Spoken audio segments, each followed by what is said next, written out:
बहकावे में आने वाला नहीं है। कश्मीरी समझ चुका है कि ये जो कश्मीर की रीजनल पार्टीज थी, उन्होंने कश्मीरी अवाम को जो है वो मिसयूज किया, ब्लैकमेल और अपने मफद के लिए। जगदीप जी अब मुझे लगता जवाब है दीजिए। वो कि कह आने रहे हैं कि में अब जिस तरह का कश्मीरी माहौल बहुत बना है, समझदार हो गया है, तो अब वो भारतीय जनता पार्टी अपने दम बातों में के आने ऊपर वाला इलेक्शन नहीं है, लड़ेगी, दोनों जगह समझदार के हो ऊपर, गया जम्मू है। में भी और कश्मीर में भी। ठीक है सुनील जी। जगदीप जी, और हम बेहतर बेहतर रिजल्ट के साथ सामने आएंगे। ठीक है, वो कह रहे हैं कि बेहतर रिजल्ट के साथ वो सामने आएंगे। आशा जी, आभार आपका। आज सुनील जी आए हैं, चूंकि वरिष्ठ अधिवक्ता है, और मुझे लगता है कि जब नियमानुसार बात होगी तो उनकी सहमति, या जो एक वाजिब, एक मैं कहना चाहता हूं कि जो एक सलीका था, जिस ढंग को अपनाकर आज 370 की टूटन पर भाजपा सियासत कर रही है, उसको सुनील जी बाखूबी जानते हैं।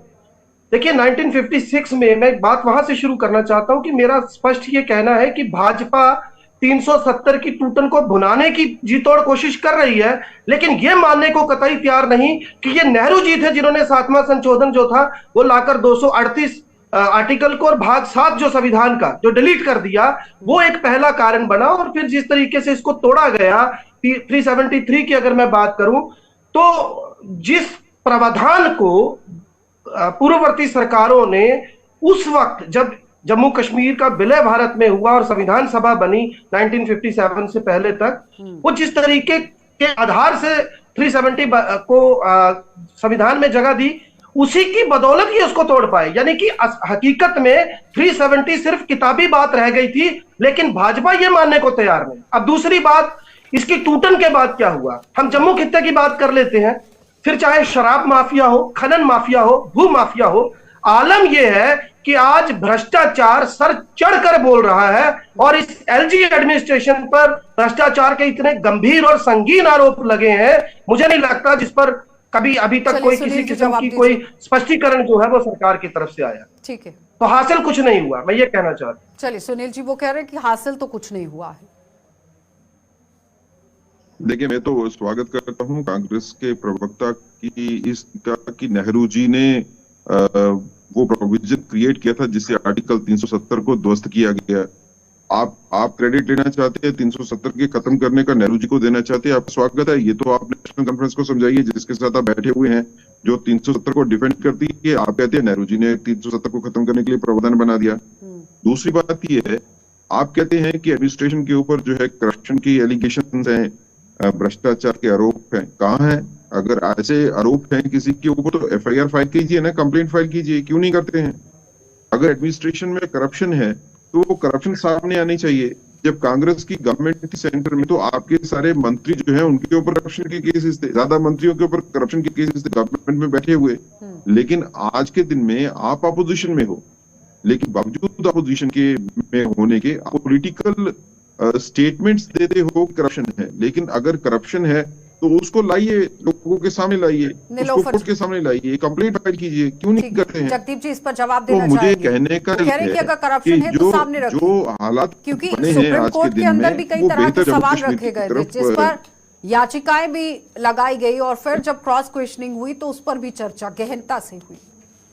जगदीप जी, पहले जल्दी से कम शब्दों में जवाब दीजिएगा। नीलोफर जी, मैं आपके पास बिल्कुल आशा जी, सुनील जी ने बड़ी साफगोई से ये गेंद हमारे ही पाले में फेंकी है। तो मैं बता दूं, 371B, 371D और 373, इन तीनों अनुच्छेदों में या इनके सब सेक्शन में राष्ट्रपति के आदेश का जिक्र आता है, जिसको आधार बनाकर धारा 370 की टूटन को अंजाम दिया गया। मैं यहां पर यह कतई नहीं कह रहा हूं कि धारा 370 की टूटन के जो आधारभूत कारण है उसके पीछे आप लोगों का जो है कोई बहुत बड़ा योगदान है। सवाल सिर्फ इतना है कि जब 238 और भाग 7 संविधान में है ही नहीं, 35A संविधान में है ही नहीं, तो किस बात का शोर शराबा?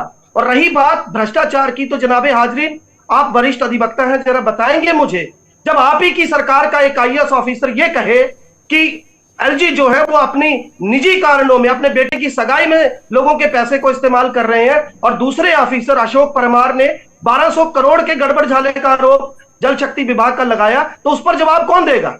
आप देंगे कि विपक्षी जमातें देंगी? बताएंगे बराए मेहरबानी जरा। सुनील जी, देखिए, अगर कोई एलिगेशन लगाता तो वो खाली स्टेटमेंट करके, पॉलिटिकल स्टेटमेंट कर दी उससे तो काम नहीं चलेगा। कोई एलिगेशन लगाता है तो उसको कंप्लेंट फाइल करनी चाहिए ना, कोर्ट में जाना चाहिए। भ्रष्टाचार है तो भ्रष्टाचार को प्रूव नीलोफर करना जी। पड़ेगा। ठीक है सुनील आप सिर्फ कह देंगे कि कोई भ्रष्टाचारी है तो उससे तो काम खत्म नहीं होगा। अगर आपको लगता है कि वो स्टेटमेंट में कोई दम है, He's an IAS allegations में officer. दम है, तो कोर्ट में जाइए Working in ना। your कोर्ट तो government. गवर्नमेंट के अधीन नहीं है, कोर्ट नीलोफर तो जी। इंडिपेंडेंट है। अभी समझते हैं इस चीज को, तो कोर्ट में जाइए, कोर्ट में कंप्लेंट आशा जी, मैं फाइल याद कीजिए। दिलाना अगर नीलोफर जी, कोर्ट वो कह रहे हैं कहेगी कि कि जहां पर आपको कोई गलत दोषी मिल रहा है है तो आपको मानेंगे कोर्ट में उसको जाना दोषी है। चाहिए, क्योंकि 370 जाने के बाद बाहर के लोगों ने कितनों ने संपत्ति खरीदी, इसका भी डिटेल सामने रखा गया, अधिकार उन्हें मिला, कोई अलग झंडा और संविधान नहीं होगा। 370 जाने की बात का जो बड़ी बातें गिनाई गई थी, जो विकास गिनाया गया, जवाब दीजिए नीलोफर जी जल्दी से।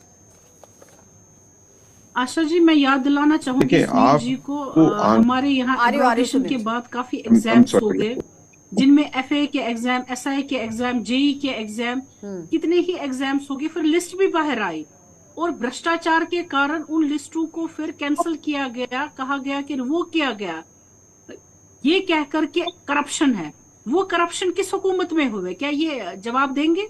अभी ये अशोक परमार की बात कर रहे थे कि वो पॉलिटिकल लीडर है, सत्यपाल जी पॉलिटिकल लीडर है। अशोक परमार जी कोई पॉलिटिकल लीडर नहीं है, वो तो इन्हीं के अपने आईएएस ऑफिसर बैठे हुए थे वहां पर, जो यहाँ पर एक एडमिनिस्ट्रेटिव यूनिट चला रहे थे, तो कोई पॉलिटिकल फिगर नहीं है वो। तो कहीं ना कहीं इनको ये मानना चाहिए कि जो भ्रष्टाचार है वो पीक पर जाकर पहुंचा हुआ है, तभी जाकर ये एग्जाम्स के जो रिजल्ट्स थे, लिस्ट आकर इनको कैंसिल करने पड़े, ये कहकर कि ये भाई यहाँ पर इसमें करप्शन है। वो करप्शन किसी मेन पॉलिटिकल पार्टी, उनमें हाथ नहीं था उनका, बल्कि 2014 से यही लोग जो है, जो हुक्मरान है यहाँ पर। इनसे पूछ लीजिए, एब्रोगेशन के बाद आपने बहुत दावे किए थे यहाँ पर कि पीस होगा, प्रॉस्पेरिटी होगी, डेवलपमेंट होगा। यहाँ पर जम्मू कश्मीर के लोग, खासतौर यूथ जो है, उनकी तरफ हाथ बढ़ाकर उनके लिए बहुत बड़े बड़े जो स्कीम्स हैं उनको लाया जाएगा।